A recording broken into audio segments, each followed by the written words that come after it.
আসসালামু আলাইকুম। নতুন ভিডিও নিয়ে চলে আসলাম।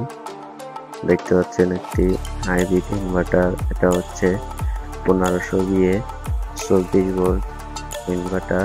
কারণ সোলার হাইব্রিড ইনভার্টার। এটা এখন তৈরি করা হয়েছে। আপনাদের মাঝে এখন লোড দিয়ে দেখানো হবে। 1500 দিয়ে ইনভার্টারে আমরা 1260 ওয়াট হাই কাট দিয়ে রাখি। এর উপরে ওভারলোড হলেই বন্ধ হয়ে যাবে ইনভার্টার। 1200 ওয়াট হলে এটা ফুল লোড চলবে। 1200 এর বেশি দিলে বন্ধ হয়ে যাবে। আমরা 1500 বিয়েতে 1260 ওয়াট স্টপ করে রাখি। এটা আপনাদের মধ্যে এখন লোড দিয়ে দেখানো হবে।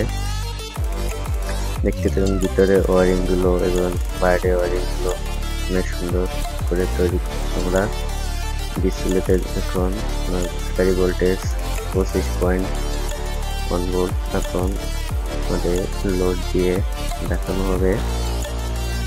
এখানে কানেকশন সব দেওয়া হয়েছে। এখানে মিটারে এখন আপনারা ভোল্টেজ দেখতে পারবেন। এখন আপনাদের লোড বোর্ডে লোড দিয়ে দেখাবো। একটি লোড হলো 200 ওয়াটের একটি বাল্ব। এখানে মোট ফুল 1200 ওয়াট লোড দিয়ে দেখাবো। দেখতে পাচ্ছেন বাল্বটি পুরো সম্পূর্ণভাবে জ্বলেছে। 1200 ওয়াট লোড এই অবস্থায় 218 ভোল্টেজ আছে এবং ডিসপ্লেতে 22 ভোল্ট এবং ওয়াট হচ্ছে 1200 ওয়াট। যদি ফুল লোড হাফ ডাউন করতেছে 1200 ওয়াট লোডে দেওয়া হয়েছে।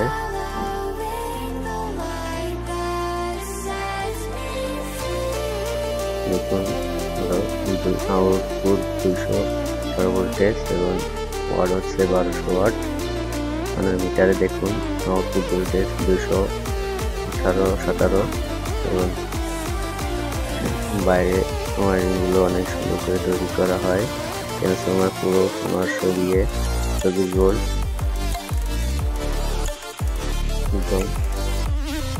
এখন দেখুন আপনারা লোড বোর্ডে সম্পূর্ণ লোড দেওয়াই আছে, কোনোটা বন্ধ করা হয়নি। 1200 ওয়াট লোড আছে।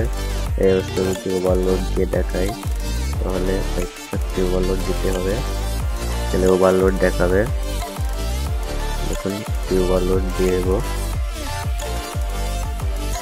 এখন ডিসপ্লে দেখছেন ওভারলোড দেখাচ্ছে।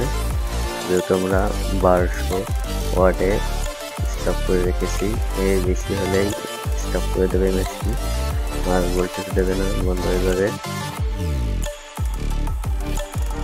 আমাদের কাছে যদি ভিডিও যদি ভালো লাগে থাকে তাহলে আমাদের মন্তব্য কমেন্ট বক্সে জানাবেন। এবং ভিডিওটি ভালো লেগে থাকে তাহলে চ্যানেলটি সাবস্ক্রাইব করে এবং ফেসবুকে দেখলে ফলো দিয়ে পাশে থাকবেন। এবং ভিডিওতে যদি কোনো ভুল হয়ে থাকে তাহলে কমেন্টে জানাবেন কোনো বিষয় ভুল হলে। এবং আপনাদের যদি বুঝতে অসুবিধা হয় তাহলেও বলবেন। আজ এই পর্যন্ত ভিডিও। ধন্যবাদ।